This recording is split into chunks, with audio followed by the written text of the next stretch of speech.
Hello dear students, most welcome to my YouTube channel Narayan career classes. Narayan career classes के YouTube channel पर आप सभी छात्रों का बेहद स्वागत है।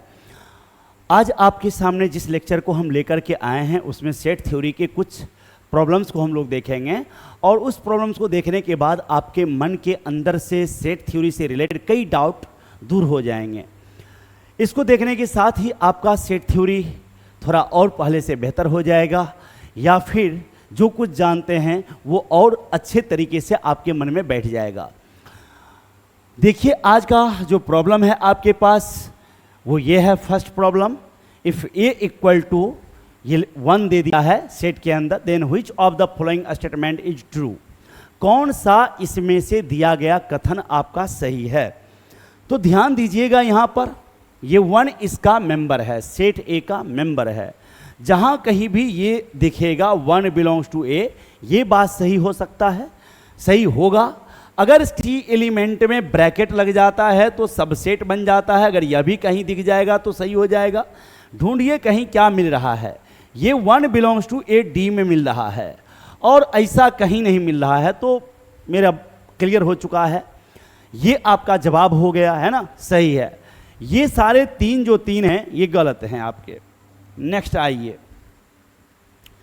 अगला क्वेश्चन है, इफ ए इक्वल टू 1 2 3 4 एक सेट के अंदर दिया, then which of the following is a correct statement. बच्चों, जब आपको मेंबरशिप से रिलेटेड क्वेश्चन रहेगा, सदस्यता से रिलेटेड क्वेश्चन रहेगा, तो ऐसी स्थिति में आपको ध्यान रखना है कि ये बाहरी जो ब्रैकेट है, जैसे मान लीजिए ए इक्वल टू, अगर हम यहाँ कॉपी कर दें सेम चीज़, ये 1 है 2 है और ये आपका 3 4 ऐसे लिख दिया गया है बच्चों, है ना। तो ध्यान दीजिएगा कि इसके अंदर आपको केवल 3 सदस्य है बच्चों। एन ए इक्वल टू यहाँ 3 हो जाएगा। ये पूरा आपका एक मेंबर के तौर पर काउंट होगा, 2 मेंबर के तौर पर इसको काउंट नहीं कर सकते आप। अब यहाँ ये 1 2 3 मेंबर हो गया। जब इस बाहरी ब्रैकेट को, इसको भूल जाते हैं तो जो कुछ दिखता है वो आपका मेंबर है। अगर उसमें किसी तरह का हेर फेर ला दिया जाएगा, इट मीन्स उसमें कोई ब्रैकेट लगा दिया जाएगा या ब्रैकेट रिमूव कर दिया जाएगा, तब मेंबरशिप नहीं होगा, वो मेंबरशिप खो देगा, है ना, वो एलिमेंट नहीं होगा। जैसे ये 1 है, अगर हम इसको लिखें ऐसे, तो देखने वाली बात है कि ये ब्रैकेट बाहरी अगर भूल जाएं तो 1 हमको दिख रहा है और ये आपका ट्रू स्टेटमेंट है। लेकिन अगर कोई ऐसे करके लिख के देता है तो ये आपका फॉल्स है, क्योंकि इस सेट ए के अंदर ब्रैकेट सहित 1 कहीं नहीं दिखेगा आपको, कहीं भी नहीं। सो मेंबरशिप से रिलेटेड अगर किसी तरह का आपको डाउट है तो हमारे सेट थ्योरी के वीडियो को देखिएगा, क्लियर हो जाएगा। और आप यहां ध्यान दीजिएगा, अगर कोई मेंबर पहले से है, मेंबर में ब्रैकेट लग जाए, यहां एलिमेंट था, ये ब्रैकेट लग गया, तो ये आपका सबसेट में कन्वर्ट हो जाता है। चलिए देखते हैं कौन सा बात सही है। ये बात पहला गलत हो गया, क्योंकि 3 बिना ब्रैकेट का कहीं नहीं लिखा है। 1 सबसेट है ए का, ये सही हो गया। देख लीजिए, ब्रैकेट लगने के बाद सबसेट बन जाता है, ये आपका सही हो गया। तो सेकंड आपका सही हो गया बच्चों। नेक्स्ट नंबर, अगले क्वेश्चन की तरफ बढ़िए।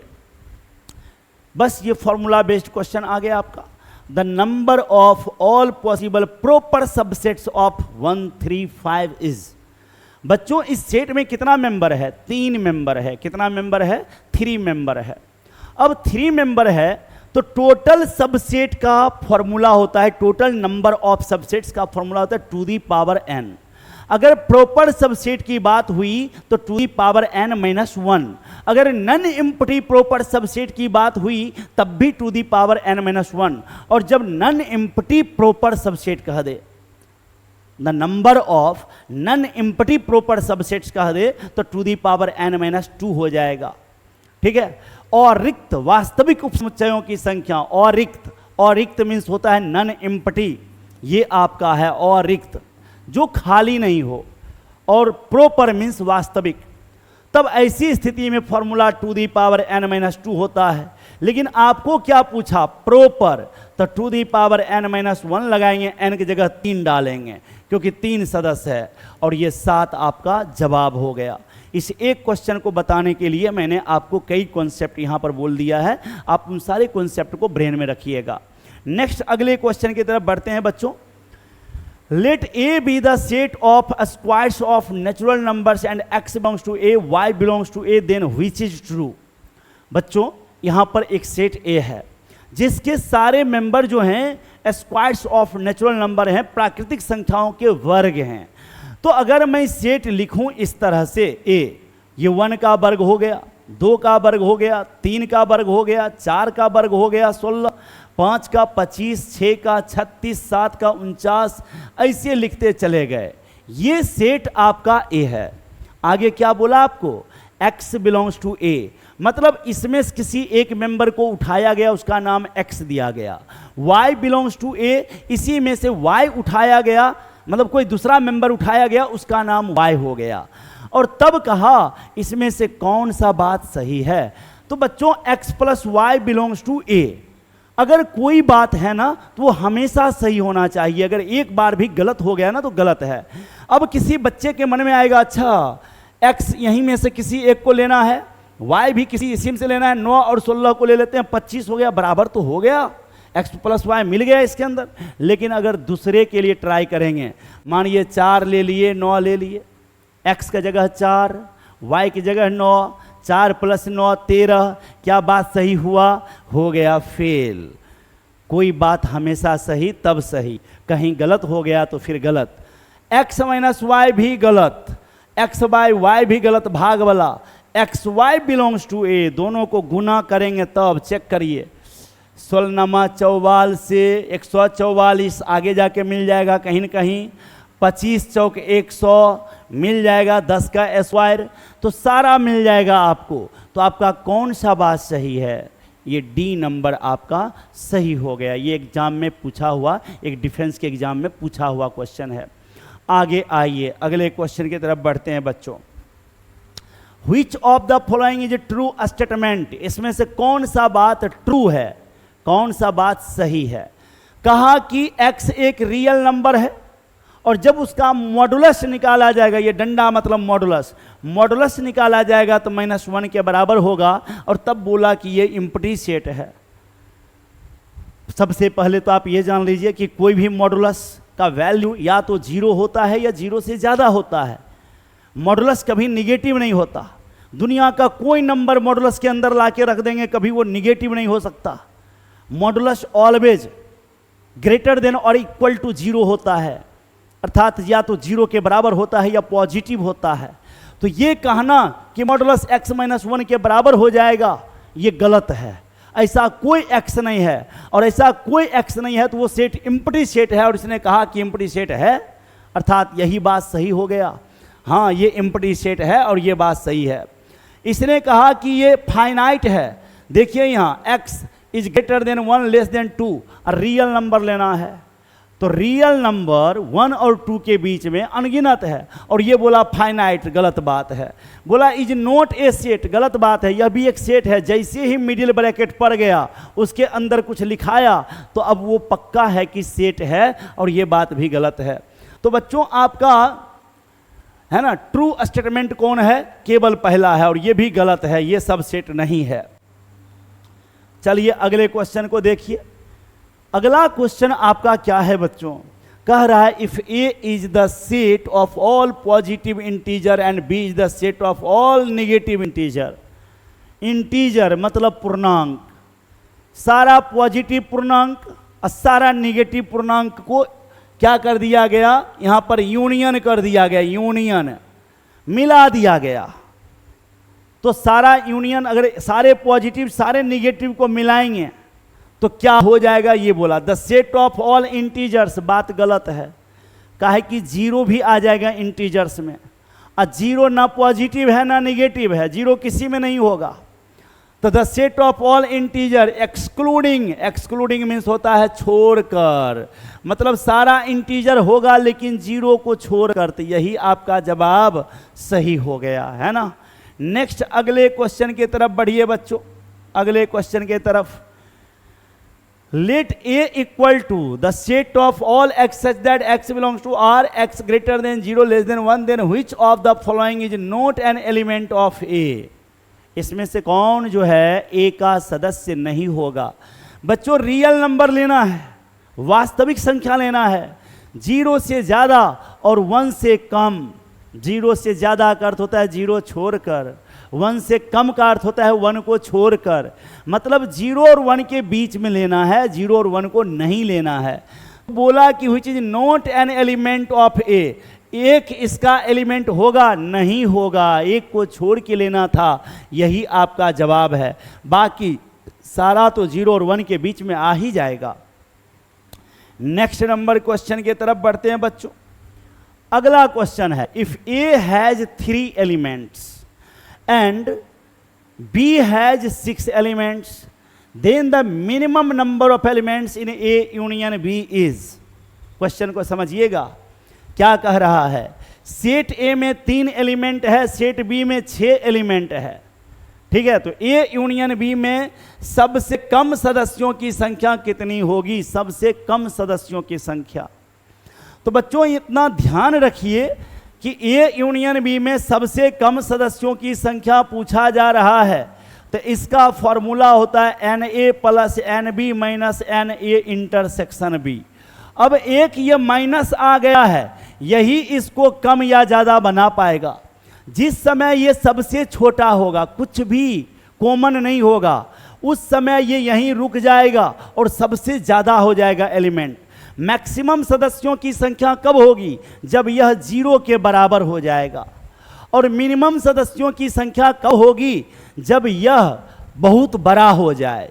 तो A इंटरसेक्शन B का मतलब होता है A और B में कॉमन, और A और B में मैक्सिमम कॉमन कितना हो सकता है? आप ही बताइए। A में 3 एलिमेंट, B में 6 एलिमेंट। अगर दोनों में कोई कॉमन करवा भी लेगा तो कितना कॉमन करवा लेगा? 3 से ज्यादा कॉमन करवा पाएगा कभी? क्या कम नहीं करवा सकता। आप अच्छी तरह से समझ लीजिए, A में कुछ मेंबर है A B C, अब B में आपको दे दिया X Y Z U V W, इस तरह से 6 मेंबर। अब आप ही बताइए दोनों में कुछ भी कॉमन है क्या? अभी एक भी कॉमन नहीं है। अगर A यूनियन B करिएगा तभी 9 सदस्य हो जाएगा, अभी सबसे ज्यादा हो गया, क्योंकि कुछ कॉमन ही नहीं था, कोई घटाने की जरूरत नहीं पड़ेगी। लेकिन जब कॉमन करेंगे, मान लीजिए x को A बना देंगे, y को B बना देंगे, z को C बना देंगे, तो मैक्सिमम 3 कॉमन करवा पाएंगे। और तब फॉर्मूला लगेगा 3 प्लस 6 अब माइनस 3, 3 3 खत्म, सबसे मिनिमम 6 निकल जाएगा। सो सबसे मिनिमम सदस्यों की संख्या 6 होगी, ठीक है। अब आगे बढ़ते हैं, ध्यान दीजिएगा।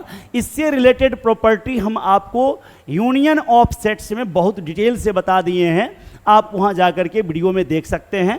थ्योरी में आपको स्पष्ट तरीके से क्लियर हो जाएगा, ट्रांसपेरेंट, पूरी झलक एकदम चकचक दिखेगा आपको, है ना, अच्छे से, कहीं कोई प्रॉब्लम नहीं रहेगा। नेक्स्ट अगले क्वेश्चन की तरफ बढ़ते हैं। A इक्वल टू 1 2 3 9 दे दिया, डॉट डॉट 9 तक, B दे दिया इतना, C दे दिया इतना। पूछा A minus B union C, A minus B union C। सबसे पहले तो A माइनस B को समझना होगा।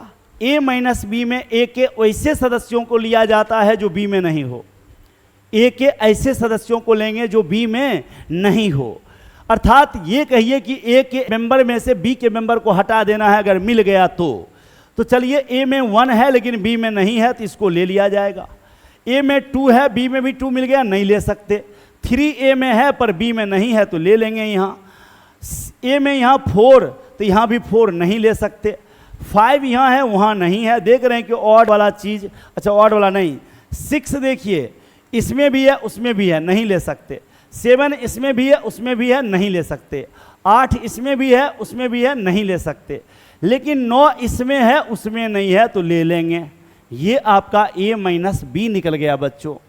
अब C के साथ इसका यूनियन करना है, C के साथ यूनियन, यूनियन मीन्स मिला देना है। 8 9 10, चलिए मिलाते हैं। ये 1 लिखा जाएगा, 3 लिखा जाएगा, 4 लिखा जाएगा, 5 लिखा जाएगा, 8 9 10। ढूंढ लीजिए, 1 3 4 5 8 9 10। 1 3 4 5 8 9 10 पहला ऑप्शन मिल गया और यही आपका जवाब हो गया। नेक्स्ट क्वेश्चन की तरफ बढ़े हम, अगले क्वेश्चन की तरफ। कहा if A union B equal to A. ये बहुत बढ़िया क्वेश्चन है, बहुत बढ़िया तो नहीं कह सकते, लेकिन जिनका बेसिक खराब है ऐसे बच्चों के लिए बढ़िया है, थोड़ा सोचना पड़ेगा। ए यूनियन बी बराबर ए दे दिया। अब देखिए यूनियन करने के बाद भी, दोनों को मिलाने के बाद भी ए लेकर के दिया, उसी में से कोई एक है ना। अच्छा एक बात बताइए, जब दो चीज को मिलाएंगे तो चीज बड़ा होगा कि छोटा होगा? चीज बड़ा हो जाएगा, है ना। दो सेट को अगर मिलाएंगे तो एक बड़ा सेट मिलेगा हमको। इसका मतलब पक्का है कि ए और बी से ये बड़ा है ना, और ए से तो बड़ा होगा नहीं, इतना तो तय है कि खुद ये ए है। तो इसका मतलब हुआ बी से बड़ा है ये, और बी का सारा मेंबर तब ए में है, बी का सारा मेंबर ए में है, तो बी ए का सबसेट हो जाएगा, बी ए का सबसेट हो जाएगा। ये आपका जवाब हो जाएगा, है ना। आप एग्जाम्पल के थ्रू देख सकते हैं। मान लीजिए अगर मैं यहाँ पर ए ले लिया, 1 2 3 4 5 6 ले लिए हम, एंड बी यहाँ पर हम ले लिए 2 4 5। अब आप जवाब दीजिएगा बी ए का सबसेट है कि नहीं, बी का सारा मेंबर ए में है कि नहीं है? कहेगा जी सर। तो बी ए का सबसेट हो गया, और ऐसी स्थिति में अगर हम ए यूनियन बी निकाल दें तो ए के बराबर आएगा, बड़ा के बराबर आएगा। जब एक सेट दूसरे का सबसेट होगा ना, तो यूनियन करने पे बड़े वाले सेट को लिया जाएगा और इंटरसेक्शन करने पर छोटे वाले सेट को लिया जाएगा। आज इसी क्वेश्चन के साथ आज का लेक्चर आपको समाप्त होता है। आशा करते हैं कि थोड़ा बहुत तो ज़रूर आपको फ़ायदा हुआ होगा। कमेंट सेक्शन में बताइएगा कि आपको कैसा लगा वीडियो, एंड साथ ही साथ क्या सुधार की गुंजाइश है, क्या आप और चाहते हैं, किस और टॉपिक पर प्रॉब्लम आंसर चाहते हैं, आप बताइएगा। मिलते हैं अगले वीडियो में, तब तक के लिए आप लोगों को बहुत बहुत धन्यवाद। जय हिंद।